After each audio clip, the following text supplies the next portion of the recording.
येन भूतले स्वयं रूप कदा मह्यं ददाति स्वपदान्तिकम् वन्देऽहं श्रीगुरु श्रीयुतापदकमलं गुरुं वैष्णवां च श्रीरूपं साग्रजातं सगण रघुनाथान्वितं तं सजीवं साद्वैतं सावधूतं परिजनसहितं कृष्णचैतन्यदेवं श्रीराधा कृष्णपादान् सगगणललिता श्रीविशाखान्वितां च हे कृष्णा करुणा सिन्धु बंधो दीनबन्धो जगत्ते गोपेश जगदीश गोपिका गोपिकान्त राधाकान्त नमोस्तुते नमोऽस्तुते तप्त कांचन तप्त काञ्चन गौरंगी गौरङ्गी राधे वृंदावनेश्वरी वृन्दावनीश्वरी वृषभानुसुते देवी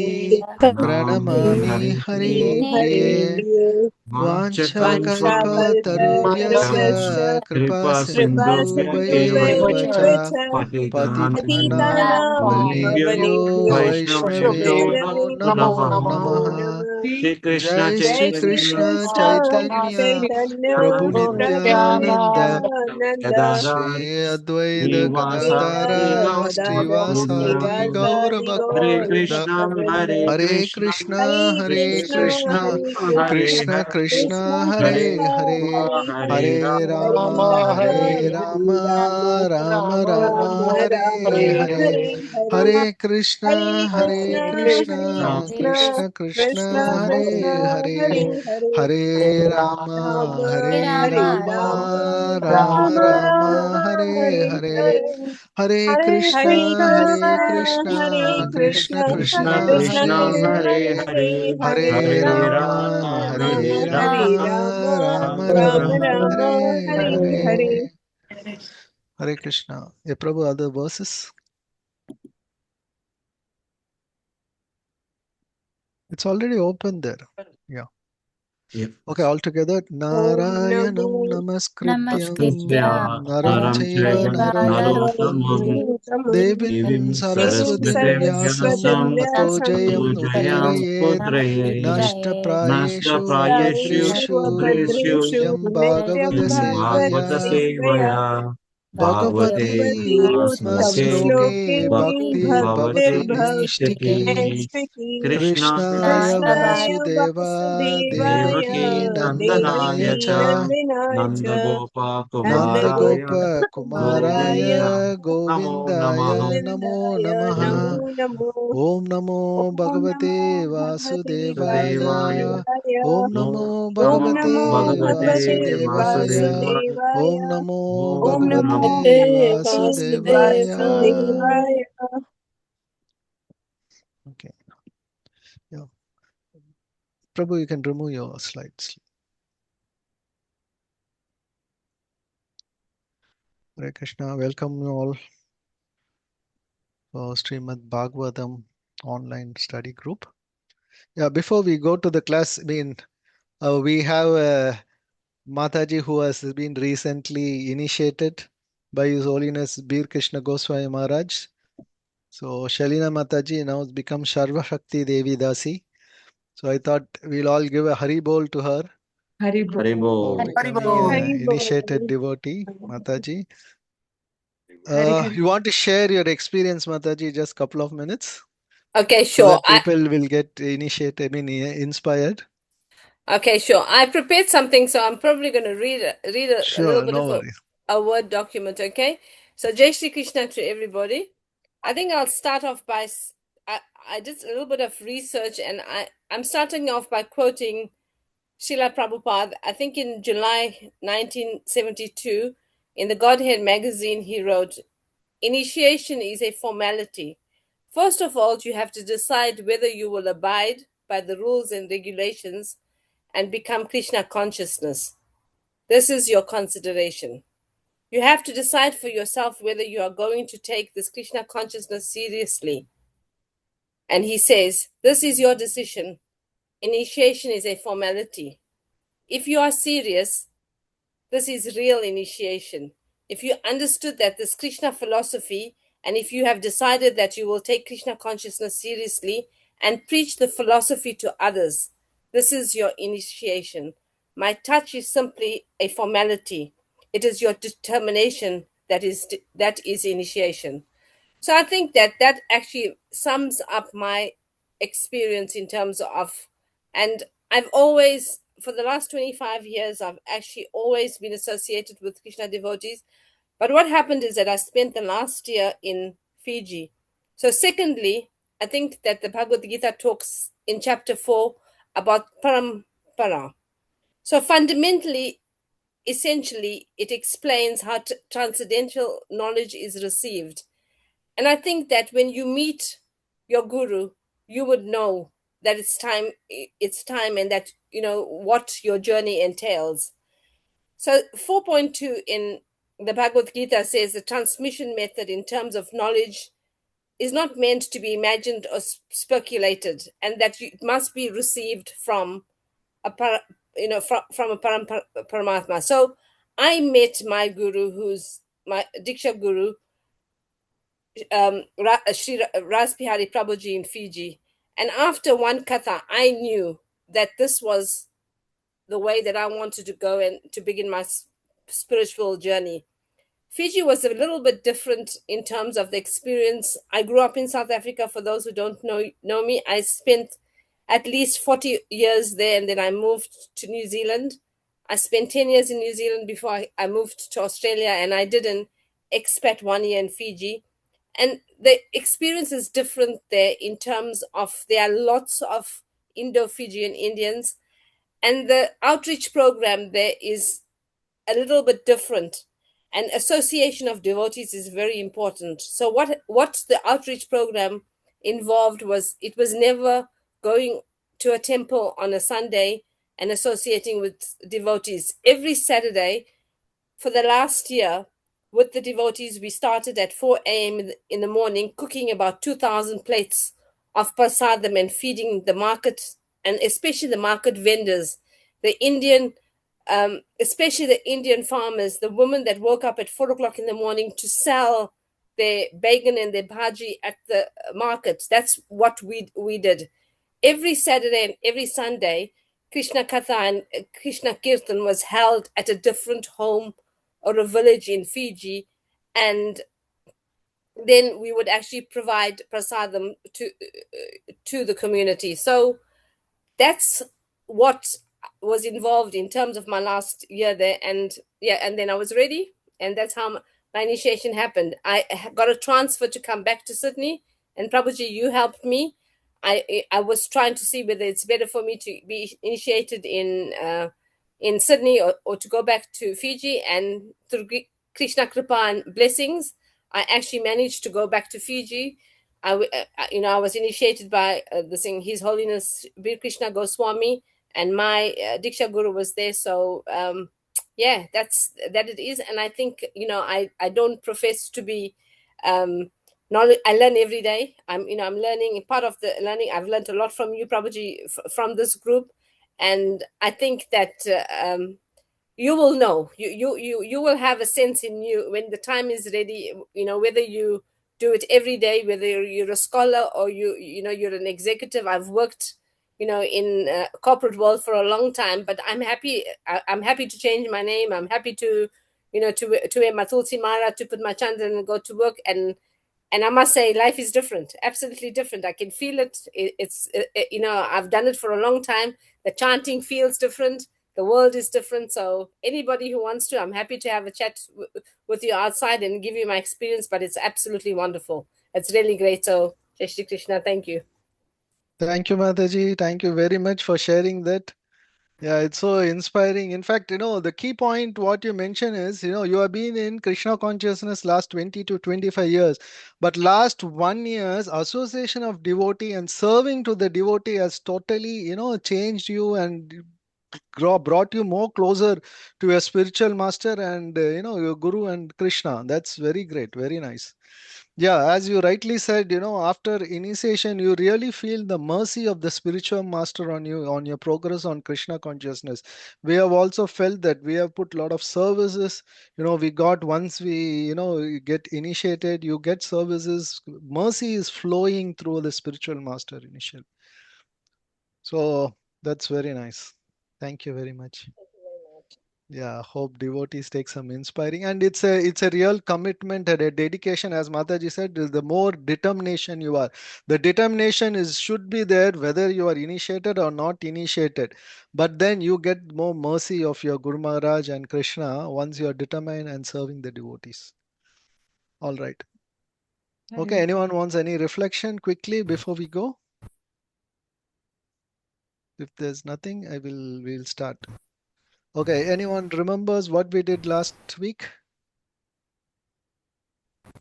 And which chapter are we in? Chapter 3. Chapter 2, Chapter Prabhu.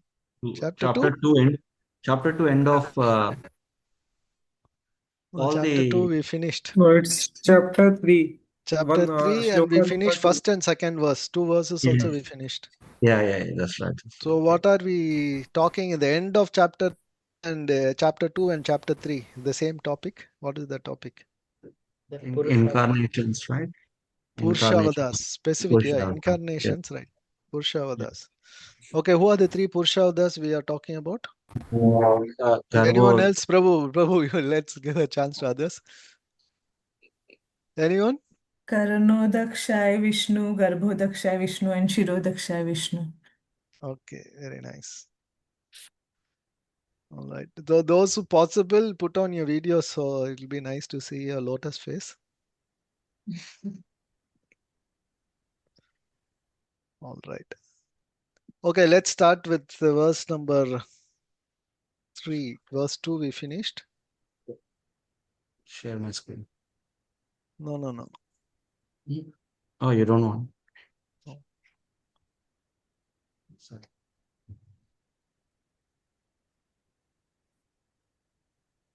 No, we are doing that.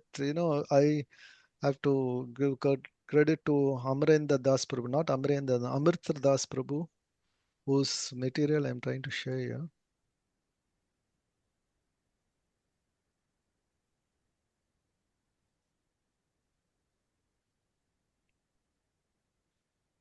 All right. Can you see my screen now? So this was verse 3 is going to talk about Garbhodakshaya Vishnu. So we already seen Karanodakshaya Vishnu. Karanodakshaya Vishnu, or the other name is Mahavishnu. All right. So from his pores, all the universes comes out, and from his glands, we have seen the Mahatattva is agitated and the material elements are all created. Right, and then once the several universes comes out and are in the material sky, Garbhodaksha Vishnu enters into each one of them. That's what we are going to see here. Yashya yavana samsastana kapito loga vistara tatvaya bhagavato rupam vishudam satvam urjitam. It is believed that all the universal planetary systems are situated on the extensive body of Purusha, but he has nothing to do with the created material ingredients. His body is eternal and spiritual excellence, spiritual existence par excellence. So after the universe comes out, multiple universe comes out of Karana Daksha Vishnu. So we have seen that last week. You see, from Karana Daksha Vishnu, multiple universes comes out, and in each universe, Garbha Daksha Vishnu enters.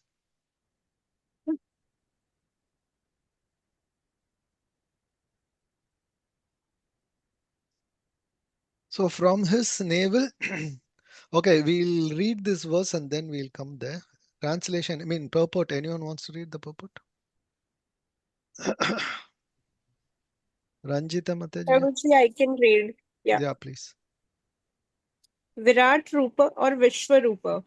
The conception of the Virat Roop or Vishwa Roop of the Supreme Absolute Truth is especially meant for the neophyte who can hardly think of the transcendental form of the personality of Godhead. To him, a form means something of this material world, and therefore an opposite conception of the Absolute is necessary in the beginning to concentrate the mind on the power extension of the Lord. As stated above, the Lord extends his potency in the form of the Mahat Tattva, which includes all material ingredients. The extension of power by the Lord and the Lord himself personally are one in one sense. But at the same time, the Mahat Tattva is different from the Lord. Therefore, the potency of the Lord and the Lord are simultaneously different and non different. The conception of the Virat Roop, especially for the impersonalist, is thus non different from the eternal form of the Lord. This eternal form of the Lord exists prior to the creation of the Mahat Tattva, and it is stressed here that the external form of the Lord is par excellence spiritual or transcendental to the modes of material nature. The very same transcendental form of the Lord is manifested by his internal potency, and the formation of his multifarious manifestation of incarnation is always of the same transcendental quality without any touch of the Mahat Tattva. Hare Okay, Krishna. thank you. Hare Krishna. So what is this Virat Rupa or Vishwarupa form of the Lord?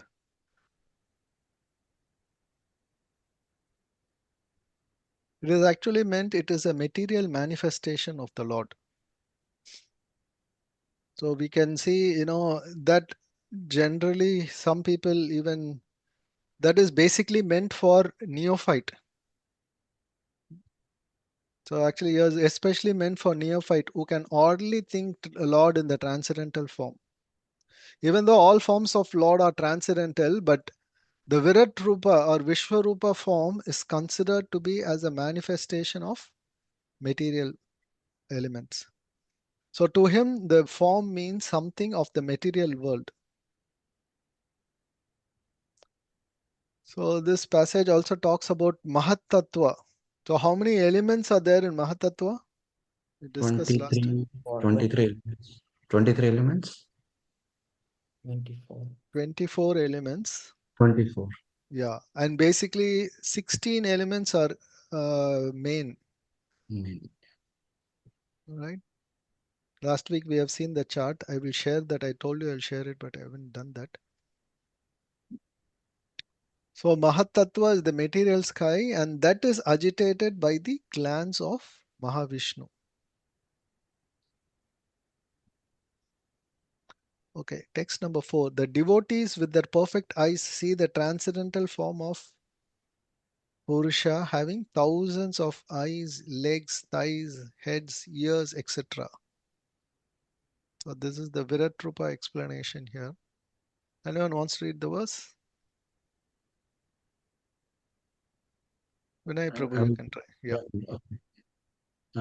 Pashyanti adorupam adabhra chaksusa sahasra padoru bhujan ana adbhutam shastra murda shrava nakshi nasikam sahasra mauli ambara kunda lola sad.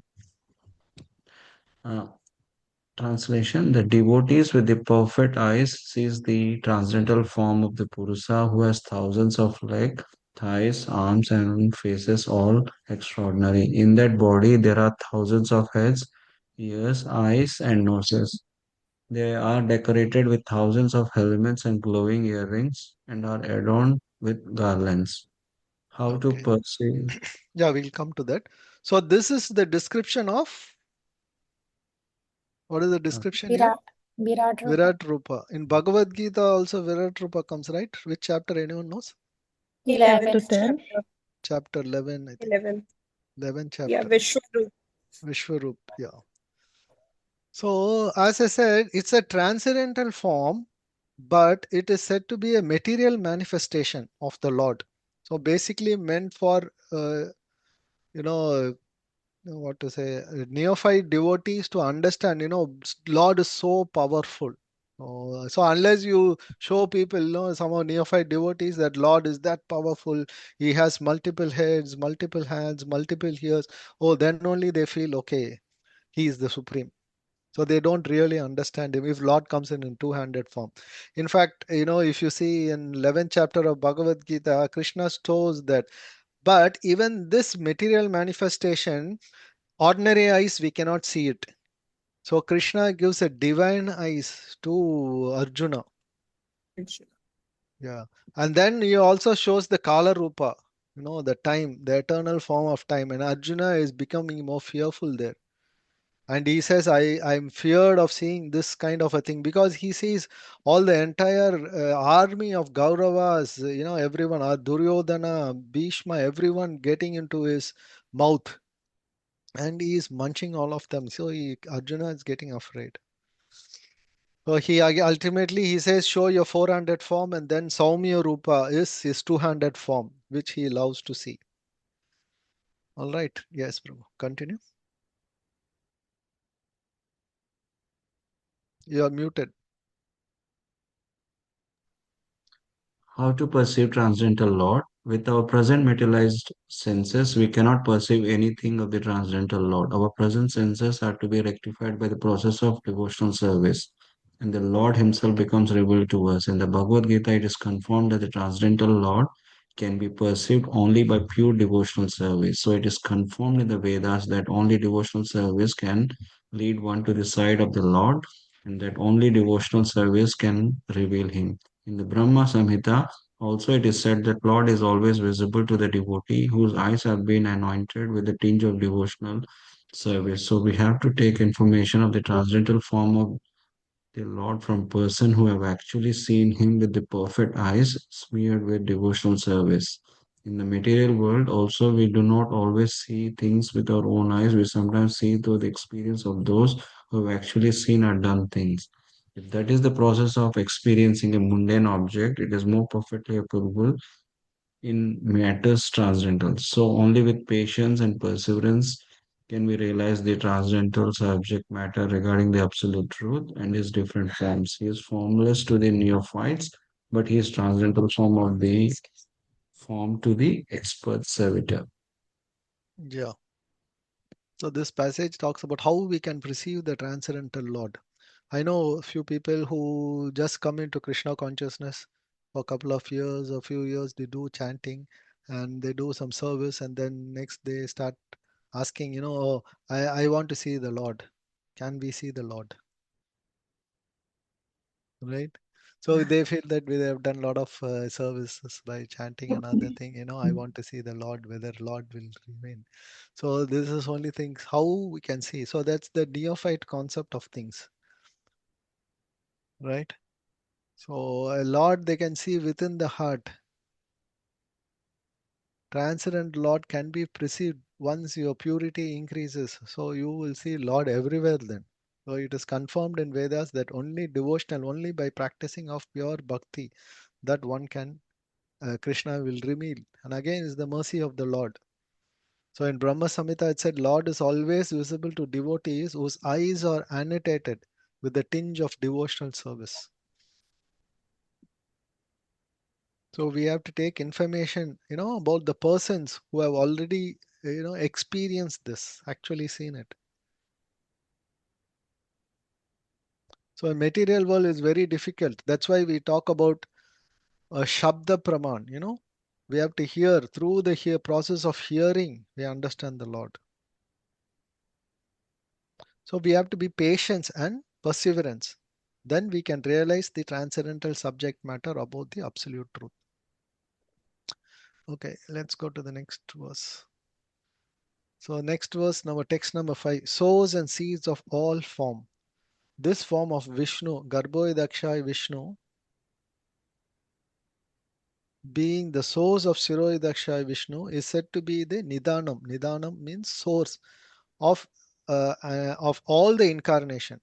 He is the Garbhodaksha Vishnu, said to be the source of all incarnation and the indestructible seed, Avya Bijam, of various incarnations within the universe. Param Prabhu, you want to read the next text? Prabhuji. एतन्नाना अवताराणां निधानं बीजमव्ययं यस्या अंशांशेन सृज्यन्ते देवतीर्यं नरादय.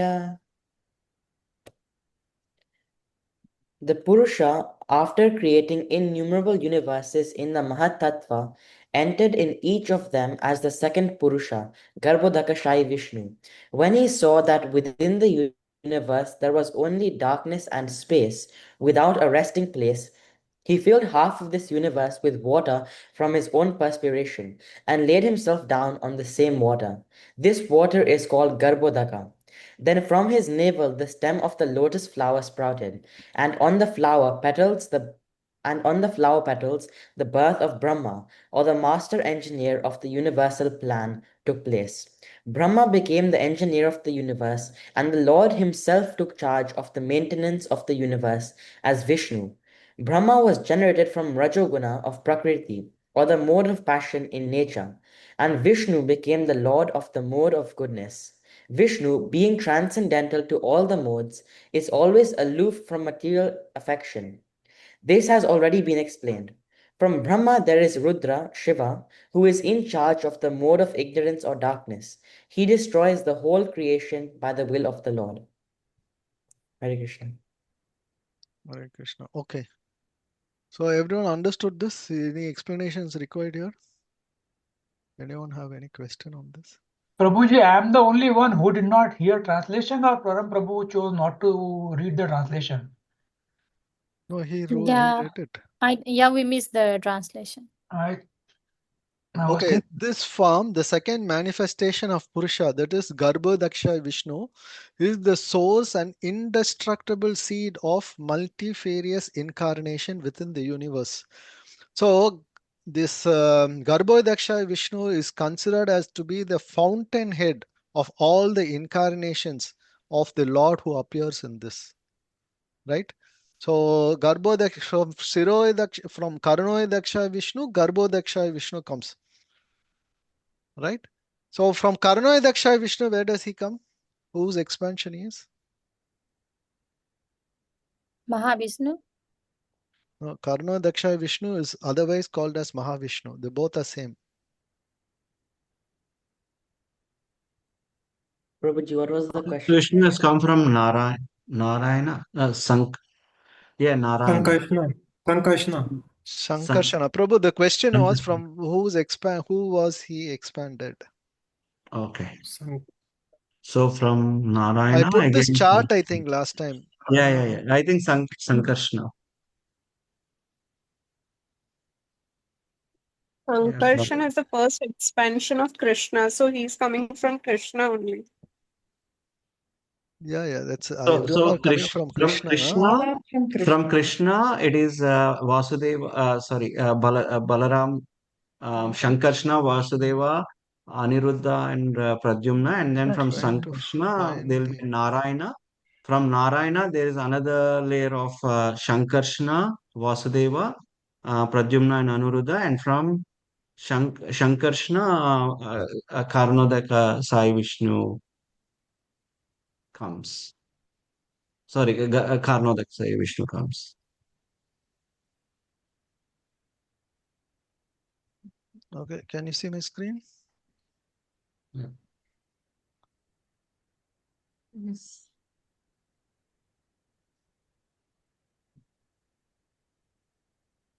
So this is Swayam Rupa Krishna.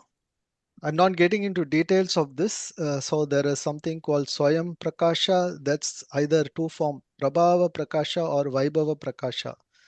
So these are all original, his own expansion, fully powerful. And then comes Takt Ekta Rupam. So there comes the Vilasa for various pastimes. Krishna comes in. So actually, so Balaram is not shown here. Actually, from Krishna, Balaram comes. First expansion of Krishna is Balaram. Mm. Okay, and then from Balaram, you can see, I had another slide, probably that would be much better. Yeah.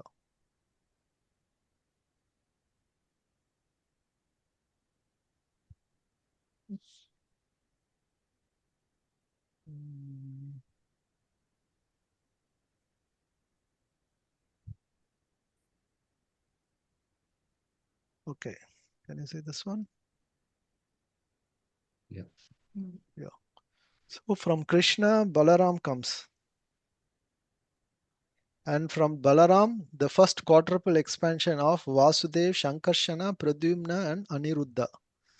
And from Shankarshana, this is the first quadruple is called Adi Shankarshana, Adi Vasudev. So this is called Adi. And from Shankarshana comes Narayana. Then from Narayana, so this top portion is actually Goloka, and this one's from Narayana. This is the Vaikunta region. So here from Narayana comes the Mahashankarshana. So all these are all the Maha quadruples: Vasudeva, Shankarshana, Pradyumna, and Aniruddha. And from Mahashankarshana comes Mahavishnu, right? And Mahavishnu's glance is Shambhu. And then from Mahavishnu comes Garbhodaksha Vishnu. He enters into all these universes, right? And from Garbhodaksha Vishnu, Sirodaksha Vishnu comes. So he enters into all living being and all the atoms. All living being, demigods, planets, animals, plants, everything he enters. So this is a broad thing. So from Shankarshana, Mahavishnu comes. Actually, there's one more question. Is Sadhana Mataji there, Prabhu? Yes, Yeah, okay. She also raised a question last time. She had some confusion about who was Shiva, who's Rudra. So we will see that actually from Shankarshana, apart from Mahavishnu, Sadashiva also comes. That's at the top, Prabhu. First, Sadashiva is Yeah, at yeah. the Yeah, top. actually, he's actually coming. Some they put it as Balaram from Balaram, but some say he's coming from Shankarshana. This Mahashankarshana, Sadashiva comes. And his loka, his Sadashiva loka or Shiva lok material, I mean, spiritually is at the tip of the spiritual world. Below below Vaikunta, he is there. So that's where the Kailash is there, the original Kailash. We also have Kailash in the material world, but the original Kailash is there and Sadashiv is there. I'll come more detailed question because this purport is going to talk about Lord Shiva. So that time I will come in some more details on that. Okay, sure, Prabhuji. Thank you. Yeah. Bhupesh Prabhu, when I'm discussing the questions, we can discuss if you have anything, if you have a question. Let's finish this. Where is that? Yeah. So this translation, are we clear? Someone said Yes. translation, not that. So the process of creation here, as I said, Garbhodaksha Vishnu gets into the each universes, and then his sweat, his perspiration is said to be the Garbhodaksha ocean. The water is called Garbhodaksha. That's how he gets the name Garbhodakshaya. And not only that, from his navel, who sprouts up? What sprouts up?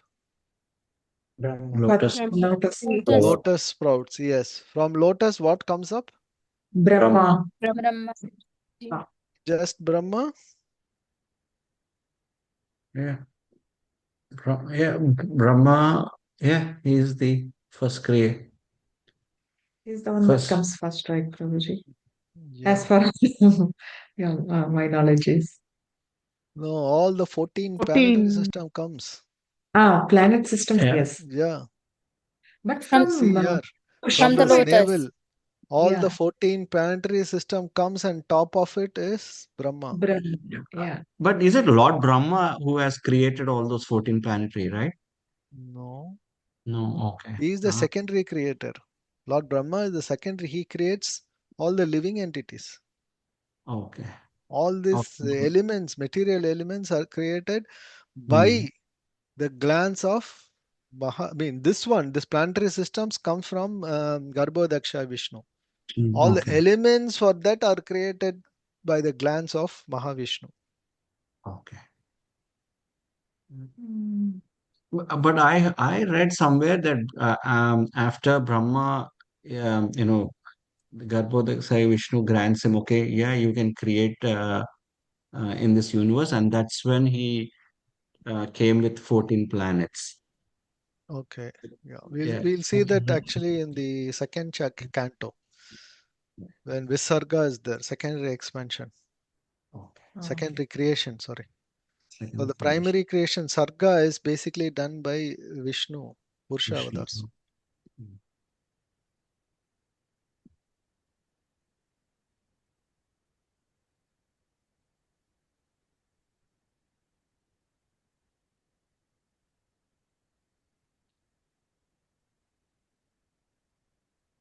All right. Have we finished that? Yeah, this one we finished. 4, 5, right? This is why we are reading. Yeah. So here, this is already been explained. From Brahma is the Rudra, Shiva, who is in charge of mode of ignorance or darkness. He destroys the whole creation of the will. So this is another form of Shiva, right? So here, let's read this also. Okay, after we read this, I will try to explain that. Okay, role of Garbhodaksha Vishnu. Prabhu, you want to continue? Param Prabhu? Yes. Therefore, all three, namely Brahma, Vishnu, and Shiva, are incarnations of the Garbhodakashayi Vishnu.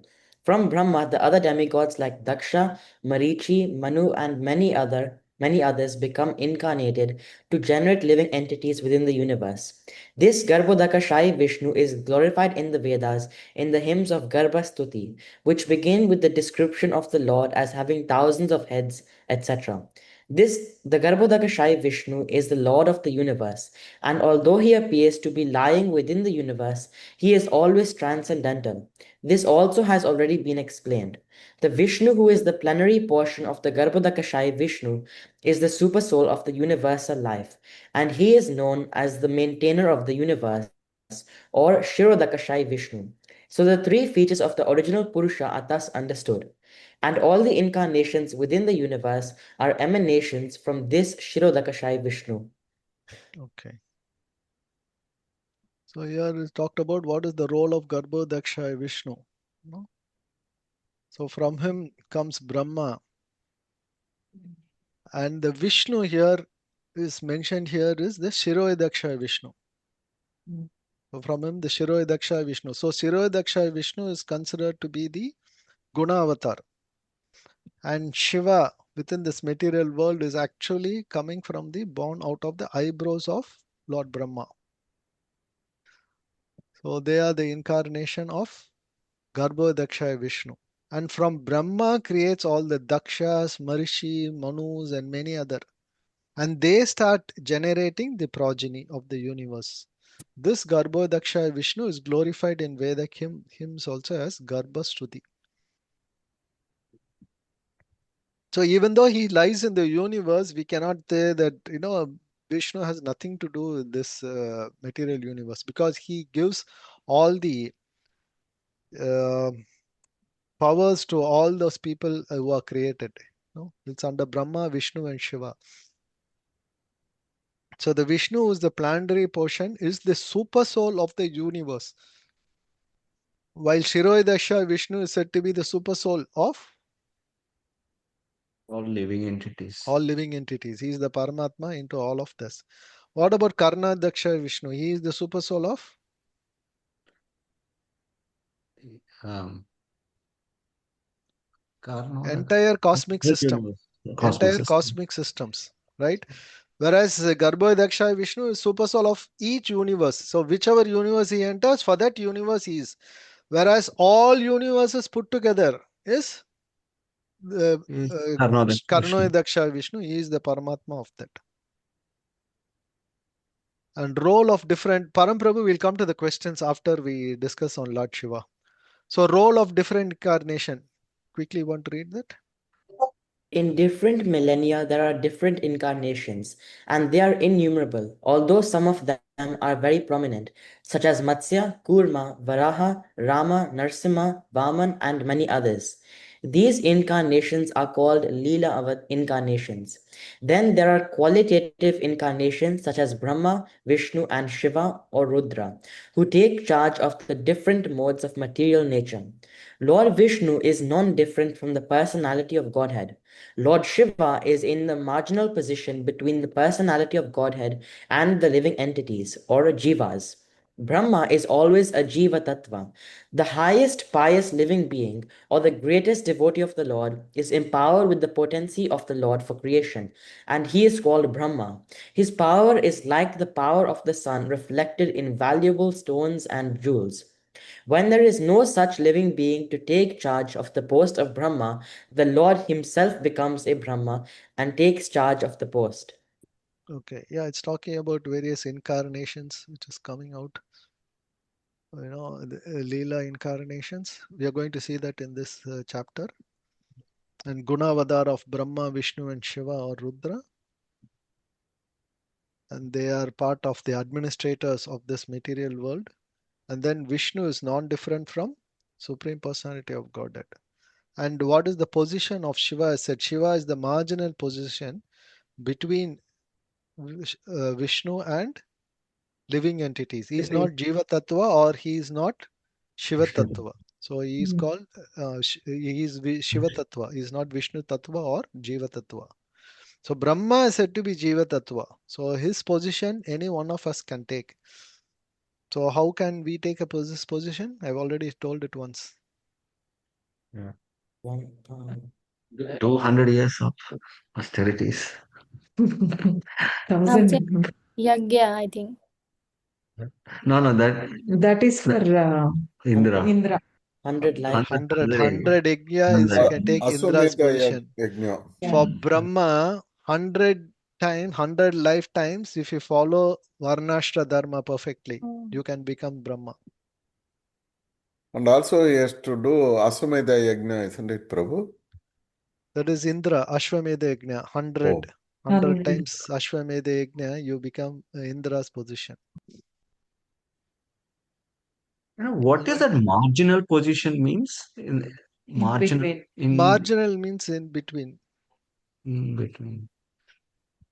Actually, okay, when I come to this, let's finish it and then we'll discuss. Okay, Lord Shiva's unique position. Lord Shiva is not an ordinary being. He is a planetary portion of the Lord. No one can take his position. But because Lord Shiva is in direct touch with the material nature, he is not exactly the same transcendental position of Lord Vishnu. The difference is like that between milk and yogurt. Yogurt is nothing but milk, and yet it cannot be used in place of milk. All right. So let's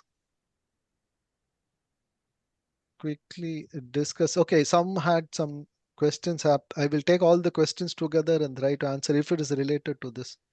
Param Prabhu or Bhupesh Prabhu had a question first, right? Did you raise your hand, Prabhu? Yes, Prabhu, it was same. It was in one line in the above purport was coming that from Brahma comes Rudra, Shiva. So Yeah. I just wanted to clarify that. Yeah. So yeah, we'll try to discuss on that. Yes, Param Prabhu. Prabhuji, so mine was basically the same thing. Like in one of the Bhagavad Gita purports, Srila Prabhupada says that just like the scorpion eggs, they look like they come from rice, but they don't. So the living beings, they look like they come from material nature, but they actually come from the Supreme Lord Krishna. So is this also over here where it says that Shiva comes from Brahma, but that's only like it seems to come from Brahma, but actually it doesn't come from Brahma? Okay, yeah. We'll clarify that now. And is Sadasiva and Shiva same, Prabhuji, or are they different? No, that's what I'm going to come. So your question is, what was your question? Like it is said Lord Shiva was son of Brahma at once, and then it's also said he comes from Vishnu. Yeah. Okay, I think I shared this previously. I will just put that slide. Yeah. Okay, this slide last time I shared this. Mm-hmm.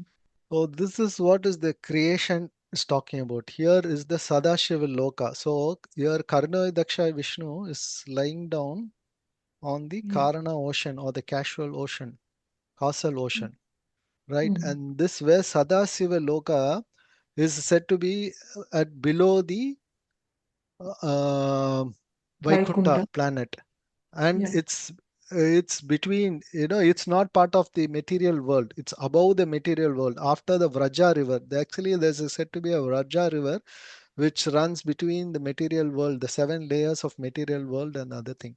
So there in this spiritual sky, Karano Daksha Vishnu is lying. Karana ocean, see there's a Vraja river is written there. So here he lies there, and Vishnu, as I said, he has nothing to do with the material world. Okay. Who is this Sadashiv? Sadashiv is the direct expansion of Mahashankarshana. So I told you, like from Mahashankarshana comes Mahavishnu, or Karno Daksha Vishnu. Another part is Sadashiva also comes. So generally in expansions or avatars of Vishnu is not shown. Even though some places they say even the Sadashiv is, because it's coming from expansion of Vishnu, is Vishnu Tattva. But many places they say no, he is little different from Vishnu. And they give the example, the analogy quoted here. Like, how from a milk only the yogurt comes. Right? Brahma Samhita says that. So Brahma Samhita, it says, Brahma Samhita, who is giving Brahma Samhita? Lord Brahma himself. So he describes that as, one of the verses is there. I really don't have that. I can give the reference separately if you want. So, so in Brahma Samhita, the example is 5.45 of Brahma Samhita. It says that the Lord Sadashiva is the direct expansion of Lord Vishnu. However, the demigods, like the Devata, like Shiva, is not direct expansion of Mahavishnu. So that's the difference between Sadashiva and Shiva. So Right? Sadasiva is expansion of Sankarshana and Shiva is expansion of Vishnu. No, he's not expansion of Vishnu. Shiva. So let's first understand Sadashiva. Are we clear on Sadashiva? Yeah. So Rupa Goswami says Sadashiva abode is manifested in the northeast part of the Vaikunta. In Lagud Brigad Bhagavatam, he mentions that. And Brahma Samhita also mentions that he is the Vilasa expansion. For the pastime, he expands because he needs someone to manage all the material energies, material world. So Sadashiva also is said to be a Panchamukhi. Have you heard of that? Yes. He has five phases, 5 cosmic energy. He has 5 cosmic dimensions. Sadashiva has. So he has something. He is also involved in creation. How is he involved in creation? We generally talk Shiva is for destroyer, right? But he is also involved in creation. Anyone can think? See, I told you last time, from the glance of Mahavishnu, who's coming, the glance, when it touches the material world, it becomes Shambhu. Yes. You see there in this picture, Shambhu. So the consort of, so this Shambhu, who's the glance, when he impregnates, Maya Devi, Maya, that's how the material world is created. He impregnates. So that impregnation is nothing but the glance. So Vishnu is not touching the material world. It's only his glance is touching the material world, and his glance is said to be Shambhu. The consort of Shambhu, that Maya Devi or Durga, is consort of Shambhu, and he is nothing but the other component of Rama Devi. Rama Devi is the consort of Vishnu. And she is in form of Maya Devi, Durga, in the material world. Right? So the Shambhu is nothing but he is involved in the creation, right? Because of the touch in the material world, all the material elements are created. But he is actually coming from whom? From Vishnu, Mahavishnu. Yeah. Right? Whereas Mahashankarshana, Sadashiva, is coming from Mahashankarshana. Right? And Shambhu, he is controlled by Sadashiva. So all this, he is Shiva Tattva. Shambhu becomes Shiva Tattva. Once the gland touches the material world, he is Shiva Tattva. And the third level of understanding is the Rudras. The Yeah. Rudras are born out of Brahma. See what happens when Brahma first created. Who are the first creation from Brahma? The four Kumaras. Yeah. So, what is the role of Brahma? Brahma has to create progenies. He has to create all the human beings in this material world. So, once first creation, all the four Kumaras, Sanatana,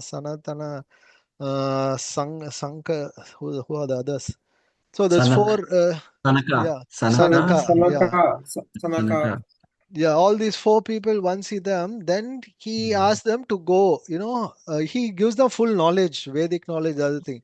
But then they did not want to create progeny. They said, no, we are going to be brahmachari. We are not going to create progenies. And that's what he says. He curses them and to be like a small children only, right? That's why you can see they are not grown up at all. But so in that position, Brahma was very much angry. So when he was in anger, from his eyebrows, actually in the, what to Rudra. say, in the third canto, 12th chapter, someone wants to go, you can read third canto of 12th chapter of Śrīmad-Bhāgavatam. Prabhupada mentions, no, Sukadeva Goswami mentions to Parikshit Maharaj all these things. So from his eyebrows comes the Rudra.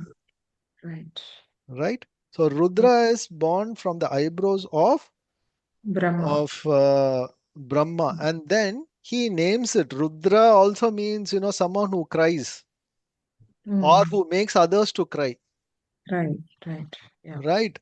So and he says he also gives 11 names. Actually, he gives 11 names in a sense. Rudra takes expansion of 11. 11 Rudras are there. Okay, and in that 12th chapter also mentions the 12 names. One of the name is also Shiva. Names like Manya, Manu, Bhava, Kala, Shiva, Vamana Dev. So these are all some of the names.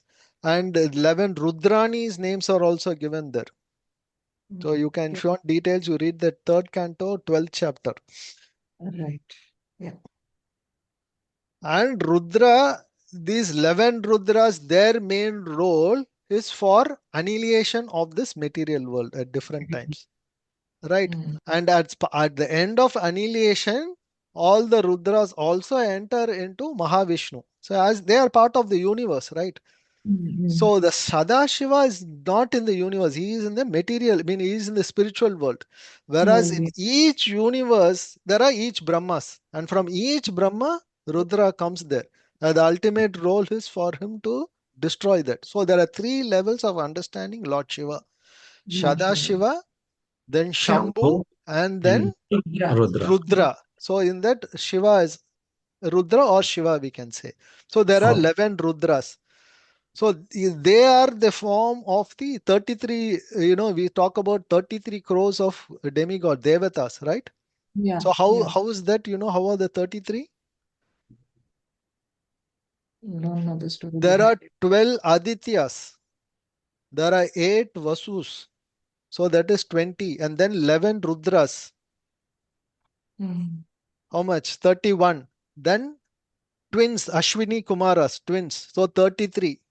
They are all the department heads. Right. Under each one of them, there are 1 crore ganas or servants for them. You have a department secretary. Under him, there are various, section heads like that, 1 crore section heads. So that because of that, only 33 crores devatas we talk about. So basically, under these 33 people, there are 12 Adityas, 11 Rudras, 8 Vasus, and 2 Ashwini Kumaras. 33 if you count. So they control the entire world. They provide. All the Indra, Vayu, Chandra, all fall under these categories. And different Vasus has a set of activity to do. Rudras have a set of activity to do. Ashwini Kumaras, they mostly deal with health, the medicine related things. So each one of them have a role to play. All right, are we clear now?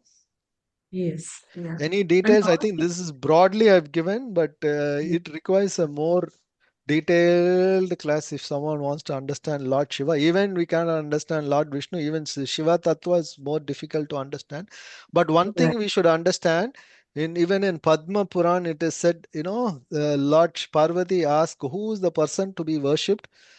And Aradhana, this Sarvesham, Vishnur Aradhanam Param, Tasmad Parataram Devi, Tadiyanam Samacharam. So he says Vishnu Aradhanam is topmost. But there is something topper more than that. What is that? Tadiya Aradhanam. Tadiya means a devotee, a servant. So that way, Lord Shiva is also a servant of Lord, because it said, Yata, what is the Shambhu is a Vaishnava. Yata Vaishnava Shambhu, right? Vaishnavanam Yatasham. Vaishnavanam Yata Shambhu, correct. So that's another area where Padma Purana quotes that Krishna, Vishnu, Lord Shiva itself says to Mother Parvati is the Vishnu is the Supreme Lord. And again, if someone knows about Vishnu Sahasranam, again the same question is asked. In Vishnu Sahasranam, 1,000 names of Lord Vishnu is recited. So Mother Parvati is asking to Vishnu, Keno Payena Laguna Vishnur Nama Sahasranamim Pateta Pandita Nichitam Choti Michita Ma Prabhu. So she's asking a question. In this Kali Yuga is coming, how can people be reciting, thousands name of Lord Vishnu? It's very difficult in this short duration of time. How can they do it on a daily basis or practicing that? So then Ishwar Uvacha, it says, Vishnu Sahasranam, this comes. Sri Rama Rama Ramedi, Rame Rame Manorame, Sahasranama Tattulyam, Ramanama Varanami. So he says, just 3 times you say Sri Ram, Rama, Rama, Rama. That's equivalent to telling 1,000 times of Vishnu. Just 3 times of Rama means mentioning 1,000 times of Vishnu.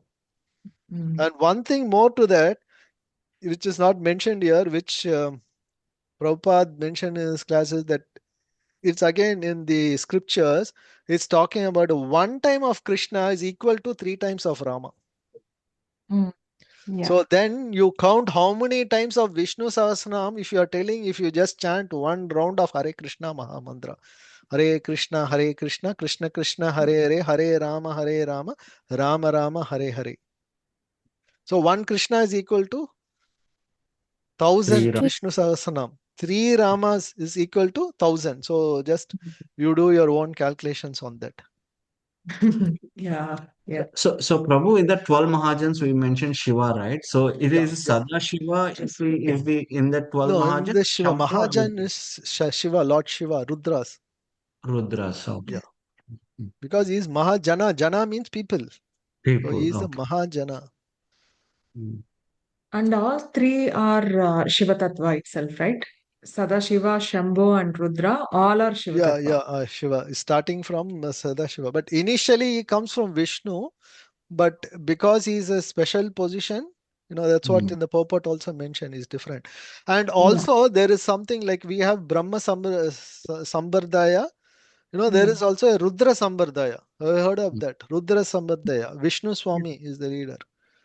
Like Ramanujacharya or Madhavacharya, like that, there was Vishnu Swami who started this Rudra Sambardaya. So again, Rudra Sambardaya means again through him we understand Krishna.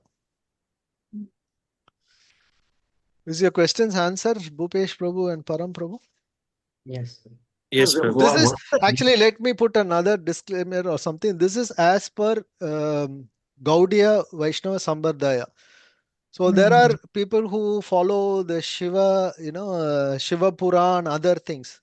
Reading that, they may give they may not accept this what Gaudiya Vaishnava is giving, but this is what is the Gaudiya Sambardaya or ISKCON is given. What is the reason for Shada Shiva was created by Maha Shankarshna? Is there any reason? No, he is the controller. He is present. As I said, the Shambhu and Lord Shiva, once the annihilation of the world, they all enter into the Mahavishnu. But Sadashiva is always eternal.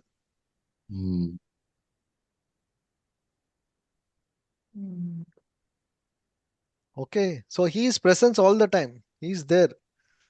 He's actually those people who are going to Sadashiva Loka. It is also mentioned that they are not just the devotee of Shiva, they are also devotee of Vishnu, but they are more inclined to Lord Shiva. And they go there. And what is the purpose of Sadashiva? If you see the Kailash, what he does, he all the time meditates on Shankarshana, from whom he is giving there. And to his devotees, who comes to his loga, he gives them the opportunity, he gives them the bhakti, devotion, for them to do devotional service to do to Vishnu and go to the Vaikunta or to Goloka. So he is giving them the mercy. So that's why it is said, even if we go to Helensburgh temple, first we have to go to Shiva temple there. Pray to him to give the mercy so that we get the lotus feet of Krishna or Venkatesha. Yeah. Prabhu, in Shiva So we Purana, have to all the time give respect to him because he is the topmost devotee. Yes, 1 second, Prabhu. Param Prabhu has a question. Prabhuji, I understand who is coming from who, but if Krishna, Balaram, and all of the Chaturvyu and everyone is eternal, so what does it mean by, let's say, Balaram is coming from Krishna? How do we understand that? Because Balaram is eternal and Krishna is eternal. None of them ever took birth or anything. So how do we understand someone is coming from someone if everyone is always there? Okay.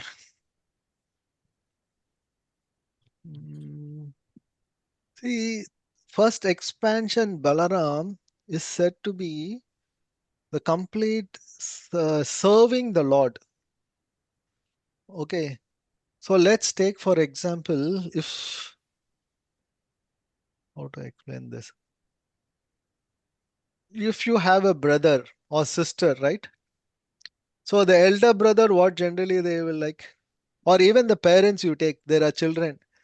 So generally when the children are very small, they want to serve the children. But then later on, the parent, they want their son to help them, serve them, right? So someone to serve, right?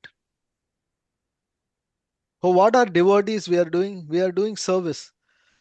But Krishna is not dependent. That's what we say. Krishna is independent, whereas we are dependent. Krishna is independent. He has his own expansion for do the service. If you say Balaram, he serves Krishna. If you take the role of Balaram, even when he comes to this material world, like Lord Ram, who comes as Balaram there? Lakshman. Lakshman. He comes there to serve, right? And you see even in Krishna Leela, Balaram, what is he doing? He is the elder brother. But still, is he taking service or Krishna is taking his service? Krishna. Yeah. So all the service is coming. So that's why Krishna is said to be independent. And he expands because he doesn't want to do directly things. He is the supreme enjoyer. That's why we say is the Bhoktaram. He is the supreme enjoyer. Krishna is the supreme enjoyer. So everything around him is being served to him. So Adishesh, like Balaram becomes Adishesh. Balaram is said to become his own chapel, of the shoes or footwears of the Lord. He is said to become the bed of the Lord.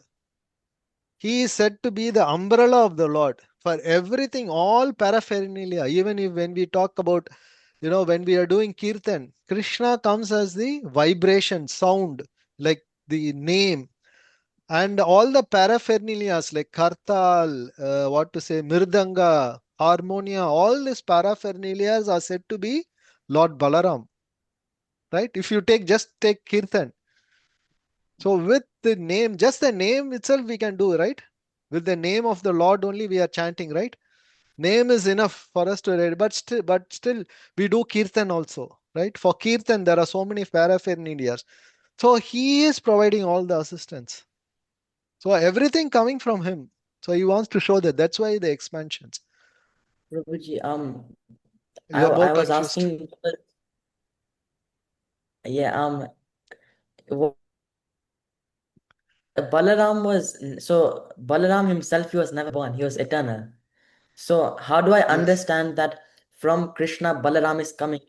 Krishna and Balaram are both eternal. Can you understand incarnation? Yes, because that is incarnation is coming into the material world, so that happens at specific times. But the spiritual world is eternally. So Krishna and Balaram are always there. Balaram was never created from Krishna, because if he was created from Krishna, then that It's means not a creation. Krishna not expands expansion. himself. Yeah. But if he was expanded, then before that he wasn't expanded. So how do I understand that he is expanding from Krishna? Isn't he always there? No. Krishna is the original Swayam Rupa. And from him he comes. So original, he comes from him. So original. So Prabhupada explains like this, if there is a one candle, so there will be there will be one candle. And from that candle, you have multiple candles, right? If you burn, then can you find out which is the first candle? But in those candles, one of the candle is the first one, and then Exactly. That's the after answer. after that, Afterwards comes. So the original, it's not from Balaram Krishna comes. So the original is Krishna. They but may be, yeah, as you said, but they are not at the same time there. So one candle is there first, then only the other candle comes. so is there a point where Balaram is not there? I'm not able to answer that, but from that means there must be a time. So I only assume, but that's a good question, but I'll have to find out. But because he's the first expansion, there could be a time, right? It may be a milliseconds, but actually, if you say there is in the spiritual world, there's no concept of time. Yeah, that's The why I was. concept of time is there only in this material world. So in spiritual world, there's no concept of time. Mhm. Yes. So the point is, Krishna is the original, and from him Swayam Rupa, and everything, all other expansion comes from him for his various pastimes. Yes. Thank you, Prabhuji. Yeah. So Vaikuntha and Goloka, that's a different topic altogether, Prabhu. Yeah, they are different in simple terms. Vaikuntha, in terms of, there are different ways in which we can talk about how they are different, or this one, but they are all same in one way is they are all spiritual, but they are different in terms of the mood in which the devotees serve the Lord. That is the simple So, answer, Prabhu. which one is higher, Prabhu? Goloka is the highest, right? Goloka is Krishna Loka. Yeah, as per Gaudiya philosophy, Goloka is the supreme. Okay. And this Vaikuntha, is Where this the the mood, there are different moods in Goloka. It is more of Shanta Rasa is in Vaikuntha. So in Goloka, you have all the rasas, Vatsalya rasas, and the highest there is the Madhurya rasa. So the rasas are different in Vaikuntha and in Goloka. so that Narayan Loka is Vaikuntha Loka, right? After Adi Sankarsana, there's Narayana, and that abode is Vaikuntha. Yeah, the first four quadruple is Goloka, and then after Narayana, it's Vaikuntha. Yeah. Yeah. So Okay. each one has a role to play. That's why this is the answer to Param Prabhu. Like, Balaram has a role to play. Balaram's role, Krishna doesn't play. So it is nothing but Balaram is nothing but Krishna himself. He is non-different from Krishna, but he has a role to play. So he That's does that role. I think that's why it said one body, one soul, two bodies, right, Prabhuji? Yeah. It's not just Balaram alone, even all that. In fact, in Mahabharata also there is a story where Krishna goes to meet Vishnu. Have you heard that story? Not really, Prabhuji. Sandipani Muni's children, his guru's children, will die. And when Guru Dakshana is asked, they will say, "My child has died, please get it." Then Krishna himself goes to meet Vishnu to bring back the child. Then Mahavishnu asks, "Yes, I'm waiting for you to come." He is nothing but an expansion, but each one of them has a role to play. Is it like Prabhuji Ekoham Bahushama? Is that the code we can say? Sorry, Mataji. So there is a code, Ekoham Bahushama. It means like Krishna expanded himself into so many other forms. Yeah. Krishna expands, I mean, as I told in the other one, he expands into 16,108. He is there in every wife. He has 16,108 wife. And everyone feels Krishna is with him only. Krishna expands himself in Rasa Leela, right?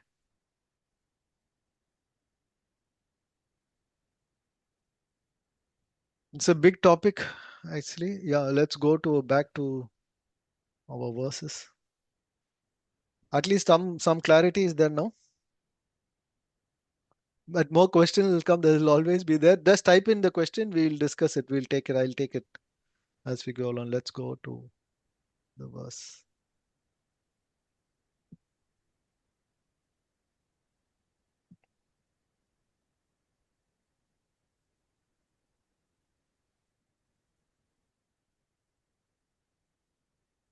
Okay, we finished text number 5.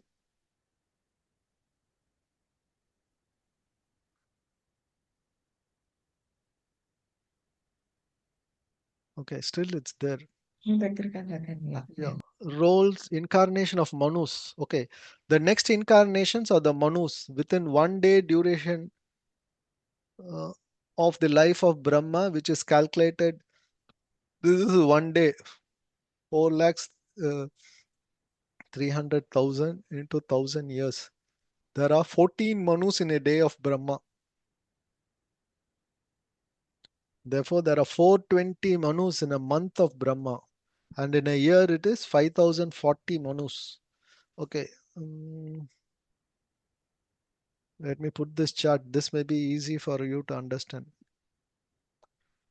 So we already discussed that, right? In work. What is Kalpa? Kalpa is a 1,000 yugas. Yeah, One it's a day day of Brahma. Brahma, yeah.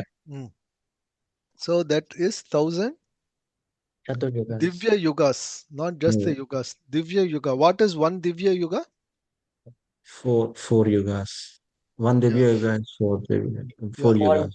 325. Like Satya Yuga, Treta, Dwapar, and Kali Yuga put together is one Divya Yuga. So I said for calculation, Kali Yuga is 4,32,000. And twice of that is Dwapar Yuga. And thrice of that is Treta Yuga. And 4 times is Satya Yuga. So all put together is one Divya Yuga. Right? So in one Manu's time, in one Manu's period, it is said to be there are 71 cycles of Divya Yugas. We are actually in the 28th cycle. In a day, in one Manu, 28th cycle is the one we are now. And 28th cycle is the one Krishna comes and Chaitanya Mahaprabhu comes.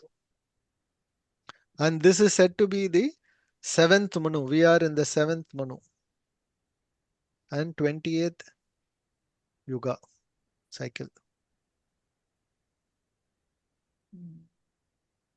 So this is the calculations of that.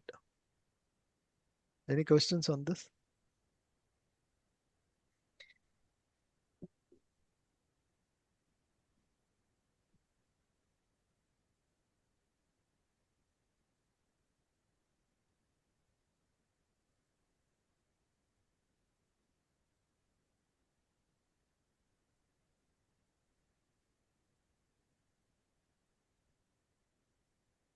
Okay. So this one talks about various Manus during the Brahma. There is a chart of that. Rather than reading all this thing, we'll go through the chart.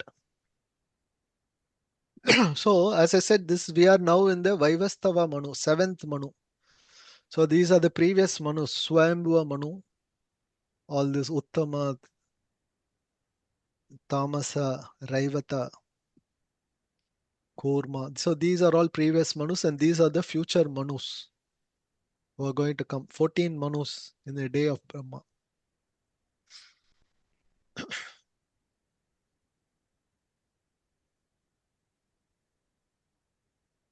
So, Prabhu, all these yugas, right? So again, when the eighth Manu happens, again these stories are going to repeat.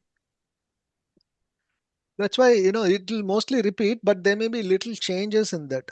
So that's why some of the stories, there are different versions told. So different periods, some minor changes happen there. And this is about details of the Manus and Vyasadevs. So this is Swayambhuva Manu, his father is Brahma. And during that time, what avatar came? Yajna. And who is the Indra? That time, actually, Lord who came as Yajna, he was the first Indra. Lord himself was a Indra's position he took. And then this second Manu, whose father is Agni, Vibhu, these are all there. So today is Shraddha Deva. He is also called the Vaivastava Manu. And his father is Vivaswan. Have you heard the name Vivaswan? Yeah. Sun, Who is Bhagavad Vivaswan? sun god. Sun God. Where did you hear it? Gita. Bhagavad Bhagavad Gita. Bhagavad Gita, 4th Bhagavad chapter. Gita. Yes. Yes. Yeah. And today Indra is Purandara, is said to be our Indra. And if you see who's the Vyasadev during the 28th Yuga, is Krishna Dvaipana Vyasa. And just see who's the next Vyasadev. Ashwatthama. So Prabhuji in Krishna Leela, which Indra he was? Like, is his name is mentioned here? Like, which Indra we can? Purandara. He was Purandara. Yes. And who's the next Indra? Bali Maharaj. Bali Maharaj. Because of Purandara, Vamana came, right? And he, because to get his post back, Correct. he has to put Bali into Sutala, and then he blesses Bali that for the next Manu, you will be Indra. Prabhu, how come Ashwathama will be the next Vyasa? He was cursed by Krishna. He is the next Vyasa. He is a Siranjeevi. No, he's a Chiranjeevi, yeah, that is true, but he was cursed by Krishna, right? Then how How do you say he's cursed by Krishna? I mean, so Krishna had given him a curse that even though he will be a Chiranjeevi, but he will always he will no, I mean he won't be worshipped as such. I mean he will be just roaming around. He has got that kind of pious credit he obtained to become the next Vyasadeva by all his austerities, repenting for all our things, whatever he has done. All right. Who wants to continue here? Kangana Mataji, want to read? Yes, I can Prabhuji. only see you. That's why I'm asking you. Yeah. Yuga avatars. Then there are the Yuga avatars, or the incarnation of the millennia. The Yugas are known as the Satya Yuga, Treta Yuga, Dwapar Yuga, and Kali Yuga. The incarnations of each Yuga are of different color. The colors are white, red, black, and yellow. In the Dwapar Yuga, Lord Krishna in black color appeared, and in the Kali Yuga, Lord Chaitanya in yellow color appeared. So all the incarnation of the Lord are mentioned in the revealed scriptures. There is no scope for an impostor to become an incarnation, for an incarnation must be mentioned in the Shastras. An incarnation does not declare himself to be an incarnation of the Lord, but great sects agree by the symptoms mentioned in the revealed scriptures. The feature of the incarnation and the particular type of mission which he has to execute are mentioned in the revealed scriptures. Okay, it's talking about Yuga avatars. I think that's very clear. Okay, Lata Mataji, you want read the next para?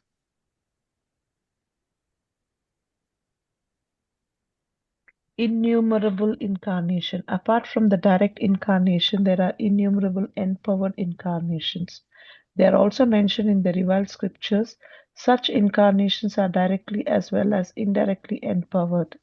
When they are directly empowered, they are called incarnations. But when they are indirectly empowered, they are all called vibhutis. Directly empowered incarnation are the Kumaras, Narada, Prutu, Sesa, Ananta, etc. As far as vibhutis are concerned, they are very expediently described in Bhagavad Gita in the Vibhuti Yoga chapter. And for all these different types of incarnation, the fountainhead is Garbhodakshaya Vishnu. Yeah. Are we clear in that? It's talking about Shakti Avesha avatars and also the Vibhutis. In the 10th chapter of Bhagavad Gita, it mentions there.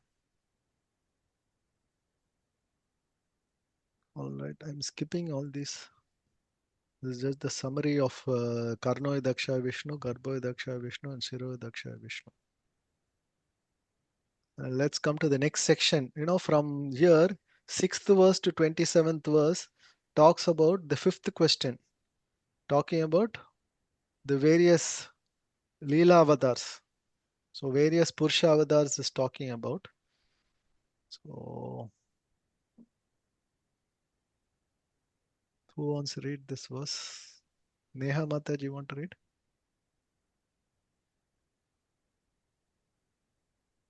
Yes, Prabhuji. You can title also, you can read the Kumaras. The Kumaras, being situated in a vow of celibacy, they underwent severe austerities for realization of the Absolute Truth. Text number 6. Sa eva pratham deva Kumaram sargamashritah Chachara duscharam brahma Brahmacharyam akhanditam. Translation. First of all, in the beginning of creation, there were the 4 unmarried sons of Brahma, the Kumaras, who, being situated in a vow of celibacy, underwent severe austerities for realization of the Absolute Truth. This is the picture of the 4 Kumaras. Yeah, Sanaka, Sanatana. For Continue. Kumaras, Sanaka, Sanatana, Sanadana, Sanananda, Sandana, Sanat and Kumara. Sanat Kumara. The creation of the material world is effected, bring about, maintained, and then again annihilated at certain intervals. So there are different names of the creations in terms of the particular types of Brahma, the father of the living beings in the creation. The Kumaras, as above mentioned, appeared in the Kumara creation of the material world, and to teach us the process of Brahman realization, they underwent a severe type of disciplinary action as bachelors. These Kumaras are empowered incarnations, and before executing the severe type of disciplinary actions, all of them became qualified Brahmins. This example suggests that one must first acquire the qualifications of a Brahmana, not simply by birth, but by the Sorry, Prabhuji. So there is an option coming up. Oh, okay. But also by quality, and then one can undergo the process of Brahman realization. Hare Krishna. Hare Krishna. Okay, so the first incarnation is talked about the 4 Kumaras. So one of the questions now recently Vinay Prabhu was asking now. So how in different incarnation, if you see here, there is something called Kaumara creation of material world. Okay, in that cycle, which they named it as Kaumara creation, the first incarnation were the 4 Kumaras. Okay, so that's the way we can understand it. So these Kumaras generally they are in the vow of celibacy, and they underwent severe austerities for the realization of the absolute truth. Actually, initially it is said these 4 Kumaras they were actually Brahmavadis. So that means they were impersonal Lord. They were only thinking Lord is impersonal. You know how they became personal? Just by the fragrance of the tulsi leaf falling from the lotus feet of the Lord. So they smelled that fragrance and they were looking from where it is coming, and then they found there's a personal form of the Lord. And from 4 Kumaras, there is also called the Kumara Sambardaya. All right. Who's there? Rakesh Prabhu. Okay, I was just thinking. Anyone else? Bhupesh Prabhu, you want to read the next one? Or Jayadharma Prabhu? Yes, Bhupesh Prabhu. Text 7. Incarnation of a boar, he lifted the earth from the nether regions of the universe. Dvitiyam tu bhavasya rasatal gatam mahim uddharashyan upadatta yagnesha sokaram vapuh. The supreme enjoyer of all sacrifices accepted the incarnation of a boar, the second incarnation, and for the welfare of the earth, he lifted the earth from the nether regions of the universe. Every incarnation has particular function. The indication is that each and every incarnation of the personality of Godhead, the particular function executed is also mentioned. There cannot be any incarnation without a particular function, and such functions are always extraordinary. They are impossible for any living being to perform. Purpose of the boar, Varaha incarnation. The incarnation of the boar was to take the earth out of Pluto's region of filthy matter. Picking up something from the filthy place is done by a boar and all the powerful personality of God had displayed this wonder to the asuras who had hidden the earth in such a filthy place. There is nothing impossible for the personality of Godhead, and although he played the part of boar by the devotees, he is worshipped, staying always in transcendence. Krishna.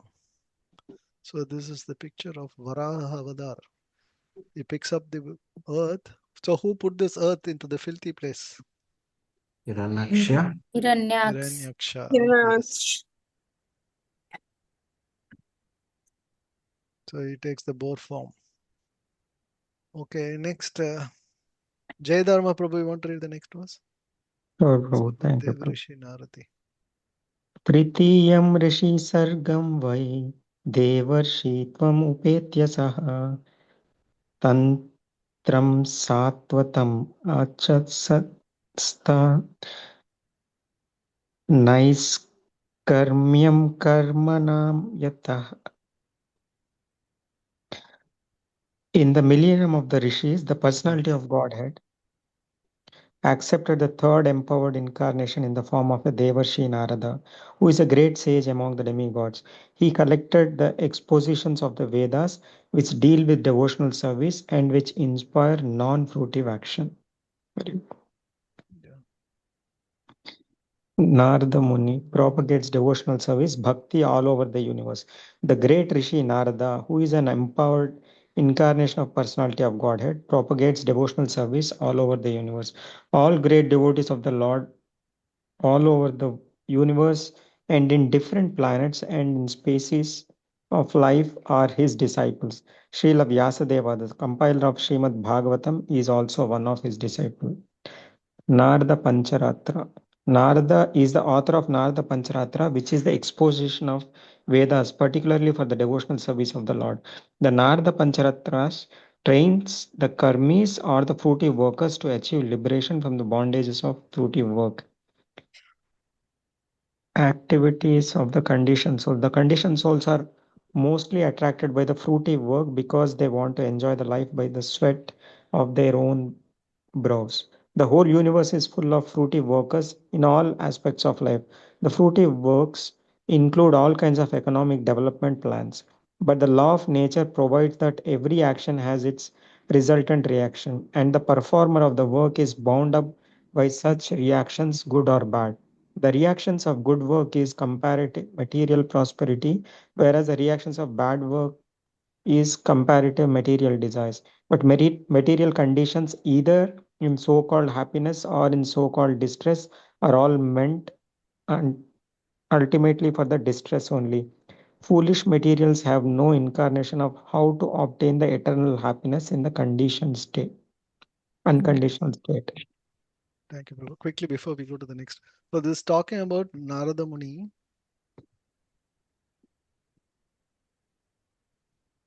He is the collected exposition of Veda, because he is the one who propagated the devotional service bhakti all over the universe. So he's got a transcendental body. He moves around different universes,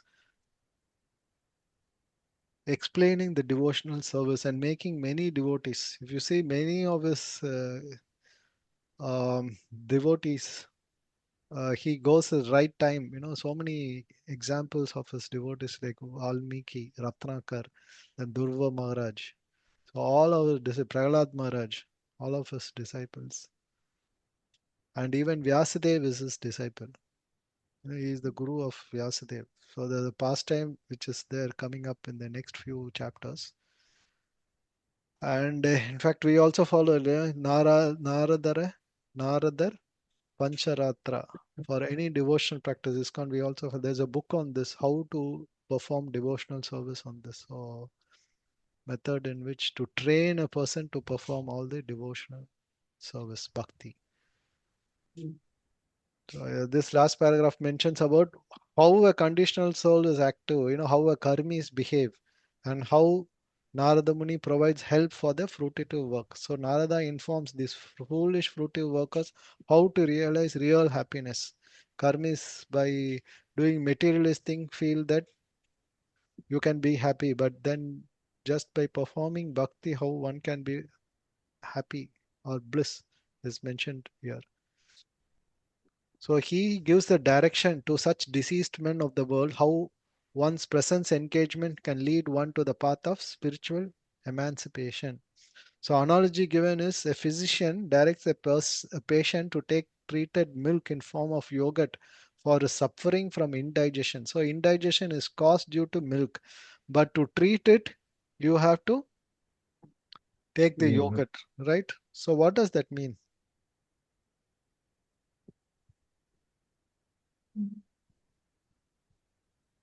It is milk only.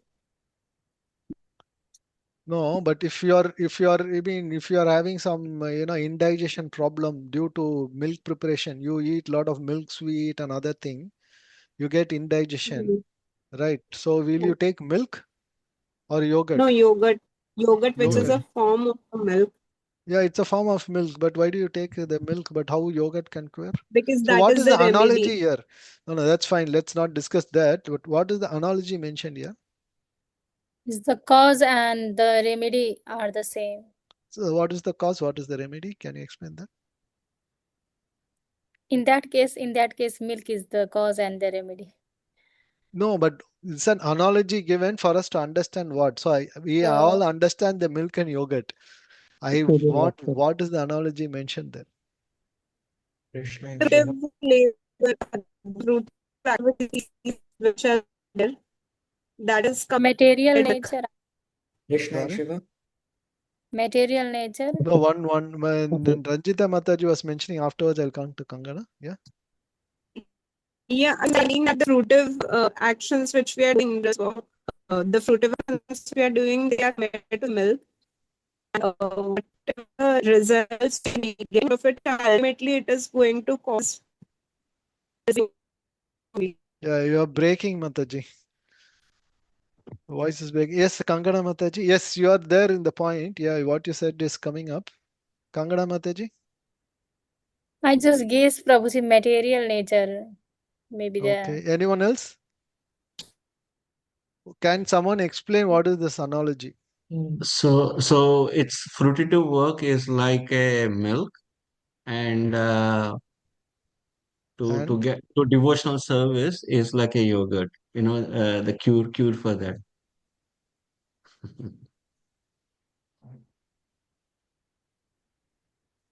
Yeah, you are there, but I still want another proper explanation. How is that fruitive work and devotional work? Serving the Lord. Yeah. Yeah, I know that's a definition of, but how that, Uh, by the fruits of one's labor. Yeah, yeah, from the labor. Yeah, Thou that's will right. From so whatever you do, whatever the fruits that you get, you sacrifice it to Krishna Okay. rather than taking it yourself. Okay, Yeah, that's more I becomes like a karma yoga. Yeah. Yes, Bhupesh Prabhu. Prabhu, and anything that's done for the Krishna by keeping Krishna in the center, that becomes the Krishna conscious thing. And if you don't keep the Krishna in center, that becomes our Yeah, normal mundane activities. correct. Yes. Yes, all of you are correct one way or the other. What I was looking for. So when we are a karmi, what we are doing is all our work. Just take all our work. Just think of all our work are for us. It is becoming a selfish in nature. So that is, you consider that as the milk. So all work we are doing is selfish, selfish, selfish, and we get indigestion because of our frustration, right? So because of a selfish, like now the same work when you're doing, try to do it as Bhupesh Prabhu mentioned, try to keep Krishna as center or do for the service as a lot. Just offer the fruits, results, not rather than taking in a selfish matter. So that same work, the same milk work is becoming a yogurt once you add Krishna to it, right? Like how when you add some bacteria to the milk, it turns into a yogurt. Like that, now Krishna is there, the same work will become. So in simple term, dovetail all your activities for Krishna, then it becomes devotion. So you become yogurt. All right.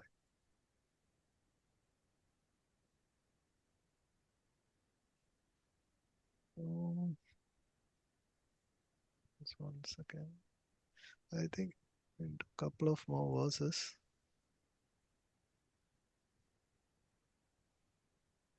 Yeah, let's read the other one.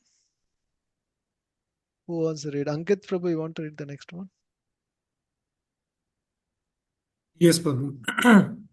Nar and Narayana undertook severe exemplary penitence to control the senses. तुरीये धर्मा काल सर्गे नरा नारायणव ऋषि भूतवत्मो पाशमोपेतम अकरोत् दुश्चाराम तपः. In the fourth incarnation of the Lord became Nar and Narayana, the twin sons of the wife of King Dharma. Thus he undertook severe and exemplary penitence to control the senses. Purpose of different incarnations is same. As King uh, Rasabha advised his sons, tapasya or voluntary acceptance of penance for realization of the transcendence is the only duty of the human being. It was so done by the Lord Himself in an exemplary manner to teach us. The Lord is very kind to the forgetful souls. He therefore comes Himself and leaves behind necessary instructions and also sends His good sons as representatives to call all the conditioned souls back to Godhead. Recently, within the memory of everyone, Lord Chaitanya also appeared for the same purpose, to show special favor to fallen souls of this age of iron industry. The incarnation of Narayana is worshipped still at Badri Narayan on the range of Himalayas. Okay. Nara Narayana Rishi. Yes, the twin incarnation. So who's Nara? Twin sons of Dharma. Yeah. So the Nara means generally the human part of it. Yeah, yeah. So So the Arjuna. human part of it is Arjuna. Actually, is said to be, that's why in Bhagavad Gita also Krishna mentions Arjuna, previously you and I were there together, but you don't remember, I remember it. Yeah. Yeah. This is Nara Narayan Rishis. There's a lot of pastimes on that. Maybe some other time there's a big story on that. How Nara Narayana Rishi, how Karna has linked to this Nara Narayana Rishi. All right, let's read one more verse. Lord Kapila. Panchama Kapilonam Siddesha Kalpavilutam Provacha Surya Shankyam Tattvagrama Vinirnayam. The fifth incarnation named Lord Kapila is the foremost among the perfected beings. He gave exposition of the creative elements and the metaphysics to Asurya Brahmana. For its course of time, this knowledge has been lost. Lord Kapila taught Sankhya philosophy, the sum total of creative element in 24 in all.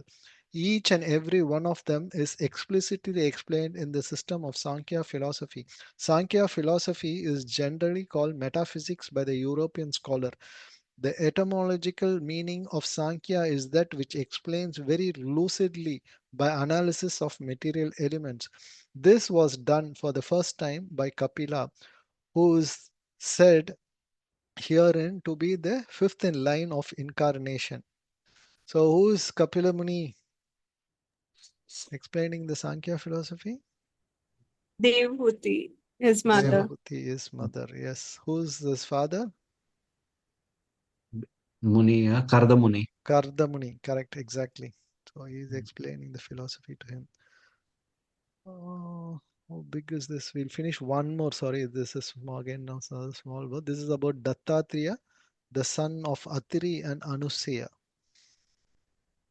Satam atre apate tvam vratte prapate anuseya anvisi kim alarkaya pralade abhibandayuchivan. The sixth incarnation of the Purusha was the son of the sage Atri. He was born from the womb of Anuseya, who prayed for the incarnation. He spoke on the subject of transcendence of to Alarka, Prahlad, and others. Dattatreya, the Lord incarnated himself as Dattatreya, the son of Rishi Atri and Anusuya. The history of the birth of Dattatreya as an incarnation of the Lord is mentioned in Brahmananda Purana in the connection with the story of devoted wife. It is said that Anusuya, the wife of Rishi Atri, prayed before the Lord Brahma, Vishnu, and Shiva as follows: My Lord, if you are pleased with me and if you desire me to ask from you some sort of blessing, then I pray that you combine together to become my son. This was accepted by the Lord and Dattatreya. The Lord propounds the philosophy of spiritual spirit soul and especially the instructed Alarka, Prahlad, the Yadu and Hayata. These are all his children. I will stop here. Hare Krishna. There's a pastime. Maybe next class we can start with Anusuya's pastime. Quickly. Anyone has any reflection, any suggestions before we call it? Any questions, that type it in the chat box or message me. We can take up in the class. And one more thing I just want to mention, I keep forgetting this, a long time back, Vinay Prabhu asked a question about the Andhra, Kirata, Hinu, different tribes.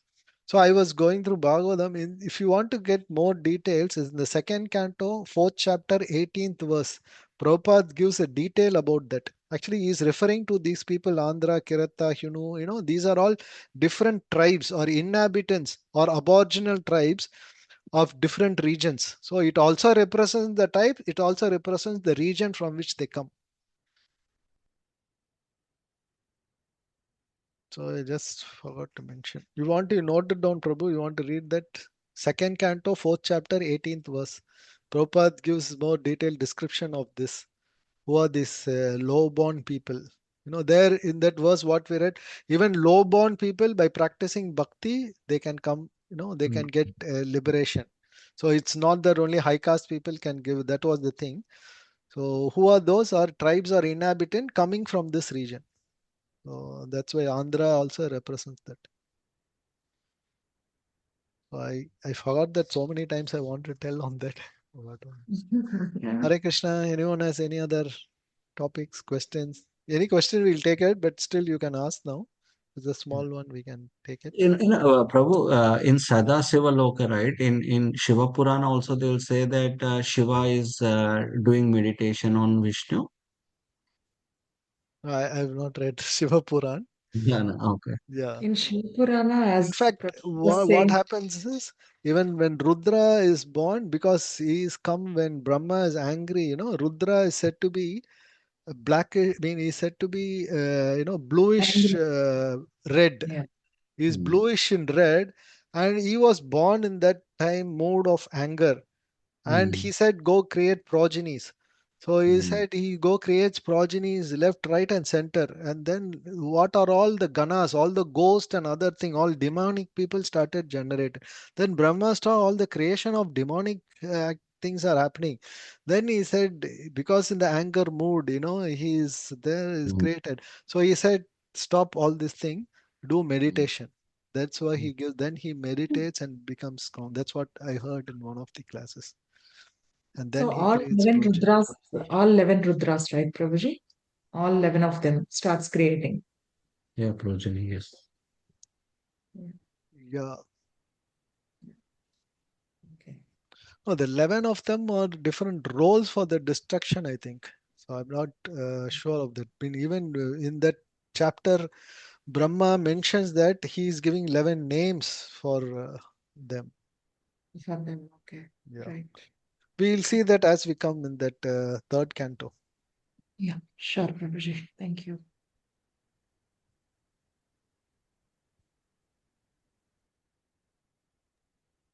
Okay, thank you. Hare Okay. Krishna. We'll Hare see Krishna, Thank you, Prabhuji. Prabhuji. next Hare week. Krishna. Hare Krishna, Prabhu. Hare Krishna. Thank you, Prabhuji. And Hare one more Krishna. thing, Pravananda Prabhu is coming. Maybe Telugu group are Tomorrow. there. And Yeah. there is also, I was thinking, Gauranga Darshan Prabhu is also coming. And there is a workshop, 2-day workshop. I will put the details on that. That is, little fee is there. If anyone interested, please enroll yourself. I will Sure, share in the Prabhuji. group. Yeah. Thank you, Prabhuji. Hare Krishna. Hare Krishna. Hare Krishna. Thank you, Prabhuji. Hare Krishna. Hare Krishna. Thank you, Prabhu. Thank you, Prabhu. Thanks for joining.